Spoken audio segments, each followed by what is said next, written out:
Всем привет! С вами канал со сложным названием, и сегодня я вам расскажу про Haval H6 третьего поколения.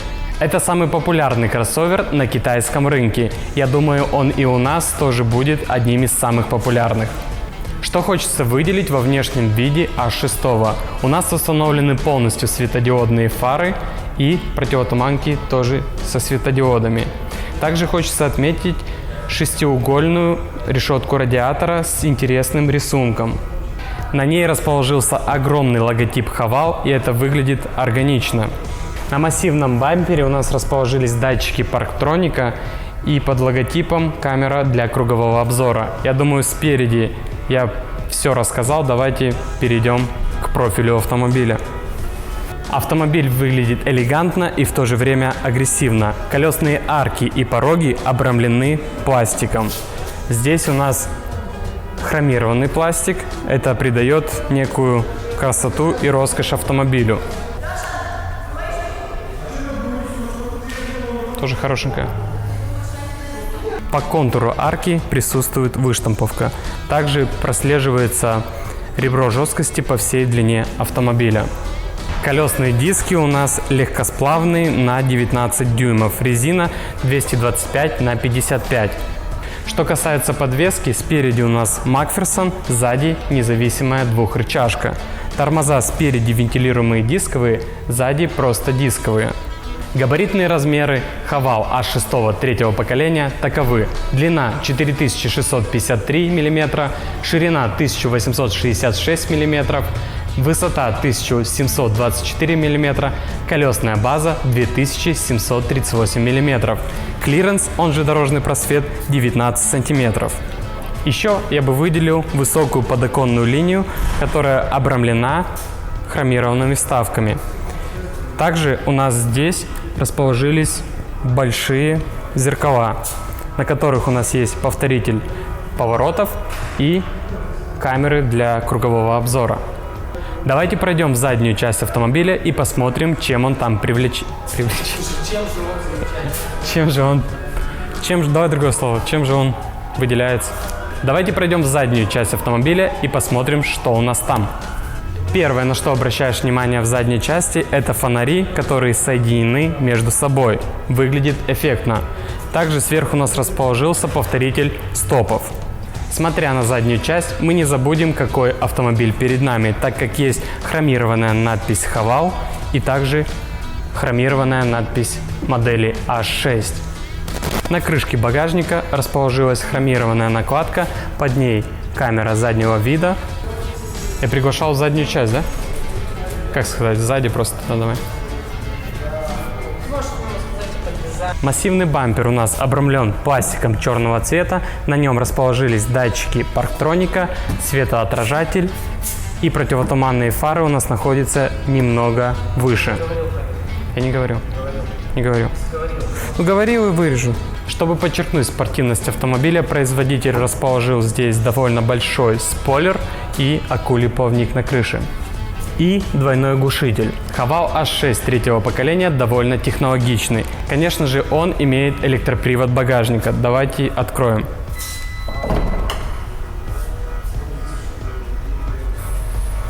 Объем багажника у нас составляет 580 литров при разложенных задних сиденьях, и если их сложить, будет 1080 литров.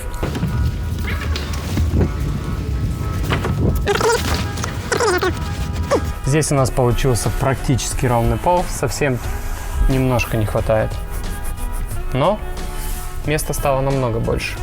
Под полом багажника у нас расположилось малоразмерное запасное колесо, знак аварийной остановки и кое-какие ключи, также и домкрат. Стоит отметить, что по всему полу у нас есть довольно толстая шумоизоляция. Еще бы я отметил ниши как справа, так и слева. Здесь можно расположить огнетушитель и аптечку. Есть у нас салонный свет, кстати, он светодиодный, и розетка 12 вольт. Теперь давайте пройдем в салон автомобиля.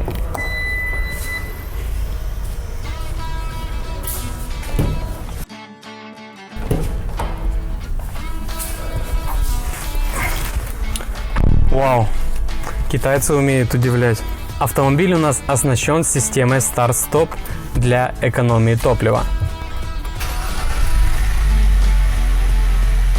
Сразу на что хочется обратить внимание, это удобный трехспицевый мультируль.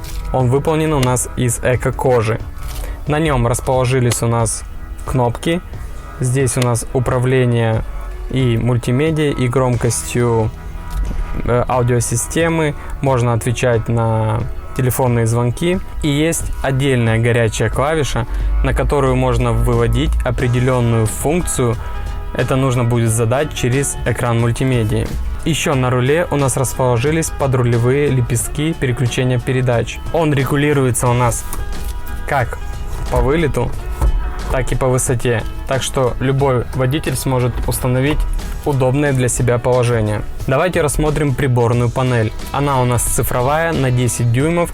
Здесь указываются все основные параметры: скорость, обороты двигателя, пробег, уровень топлива и много еще чего другого. Также стоит отметить проекцию на лобовое стекло. Это очень удобно. Что, на этом электричке не такая была? Мне нравится, что приборная панель у нас небольшого размера. Я бы вообще ее убрал, так как есть проекция и большой мультимедийный экран на 12 дюймов. На нем, кстати, мы можем управлять практически всеми функциями. В меню у нас есть Apple CarPlay, Android Auto, радио, мультимедиа, Bluetooth, системные настройки, настройки комфорта автомобиля. Давайте, к примеру, мы можем настроить подогрев и вентиляцию на водительском и пассажирском месте. Также здесь есть функция автоматической парковки.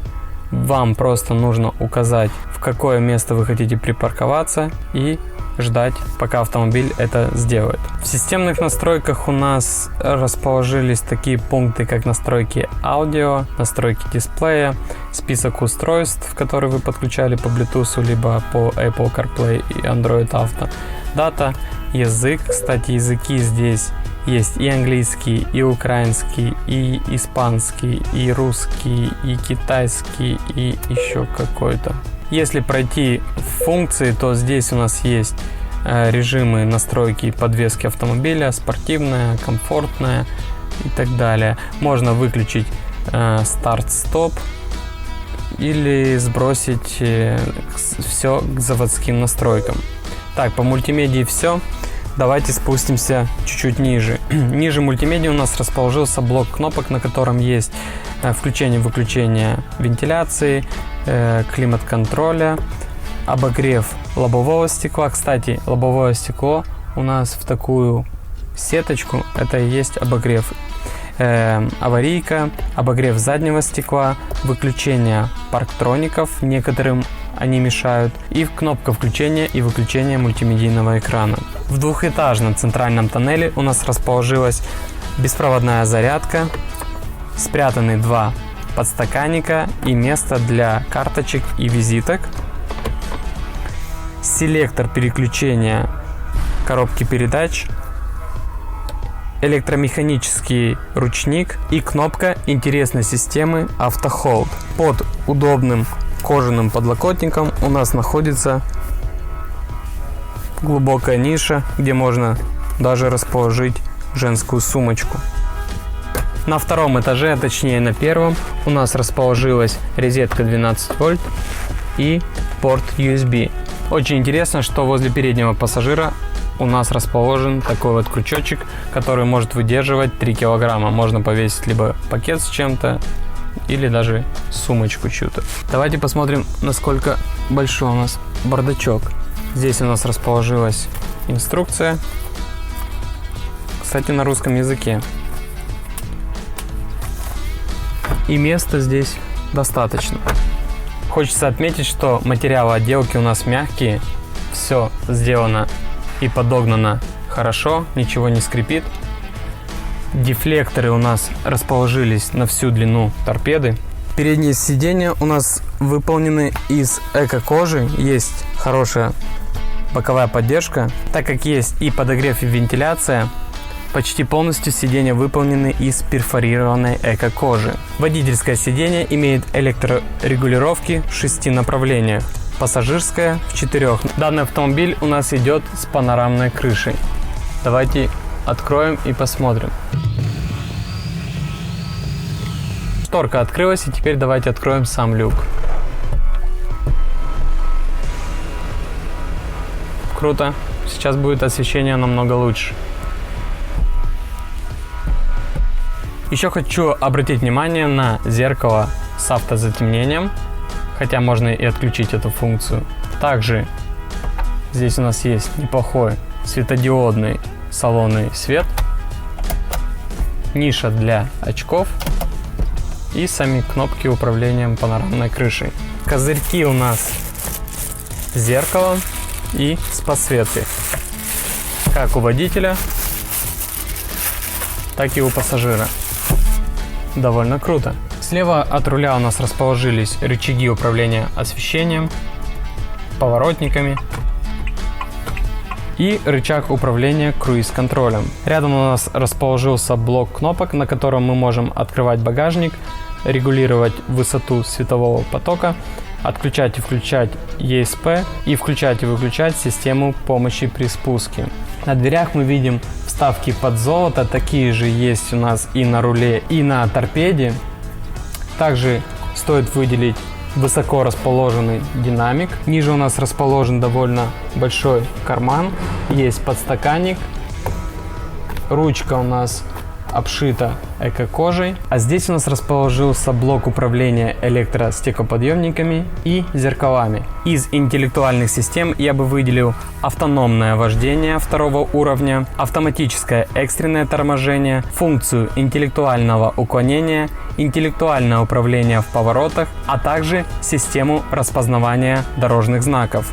Что касается безопасности автомобиля, здесь у нас установлено 6 подушек безопасности, 2 фронтальные, 2 боковые и 2 шторки по всему остеклению дверей. Давайте я выставлю сиденье в удобное положение для себя, как для водителя. Пройду назад и посмотрю, как будет чувствовать себя задний пассажир за мной. Ого, а сзади мне нравится еще больше. Место предостаточно. Мне кажется, что даже если водителем будет высокий человек, места все равно будет много. Конечно же, есть подлокотник с 2 подстаканниками. Кайф. Давайте посмотрим, как будет сидеться по центру. Ну, конечно, спинка из-за того, что здесь подлокотник, твердовато, но на недалекие поездки можно потерпеть. Так, что у нас хочется тут выделить? Сиденья, кстати, тоже выполнены из перфорированной кожи. Есть подогрев и вентиляция. Также здесь у нас спереди расположились дефлекторы. Значит, тут двухзонный климат-контроль и 2 USB-шки. Возле ручки у нас расположился салонный свет, кстати, тоже светодиодный, довольно яркий. Дверная карта у нас выполнена идентично передней. Здесь у нас выделяется рояльный глянец, ручка под золото и 2 динамика. Есть и довольно глубокая ниша. Еще здесь есть у нас кармашки, а это очень круто. Давайте посмотрим, что у нас находится под капотом. Кстати, на 3-м поколении у нас нет газовых упоров, но есть ручка-вспомогайка. Под капотом у нас устанавливается 2-литровый бензиновый турбодизель на 204 лошадиных. Что я сказал? Под капотом у нас находится 2-литровый турбированный бензиновый двигатель на 204 лошадиных силы и 320 ньютон-метров крутящего момента. Привод может быть как передний, так и полный. Максимальная скорость Haval H6 3-го поколения ограничена на отметке 200 км в час. Средний расход топлива у переднеприводной версии 7 литров, а у полноприводной 8 литров бензина. Данный агрегат работает в паре с 7-ступенчатой трансмиссией DCT.